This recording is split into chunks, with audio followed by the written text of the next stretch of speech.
Magandang araw mga lods. Ngayon maghahalo ako ng skim coat ulit.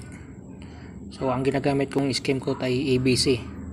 Pwede yan sa labas, pwede sa loob. Meron namang mura, panloob lang yon. So hindi maganda gamitin sa labas, pumuputok. So yan, may iba rin akong gamit panghalo kasi mas mabilis sa trabaho. Saka maluwan sa oras. Di kaya kung mano-mano, tagal, galo. Importante niyan, pag hinalo mo, hindi siya sobrang kunat at hindi rin siya sobrang lambot, tama lang. So kung maghahalo kayo, tamang ubos lang sa kalahating oras. Kasi ang hirap na niyan pag medyo makunat-kunat ng kutkutin sa lalagyan. Yung advice ko lang sa magdi-DIY, konti-konti lang, yung kayang ubusin nyo lang. Kasi napakamahal niyan, 650 isang sako niyan, 20 kilos. So ganyang kamal, skim coat na yan. Yun lang mga lods. For more updates, follow for more.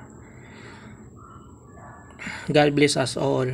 Thank you sa lahat ng manood ng video nito. Marami pong salamat sa inyong lahat. God bless.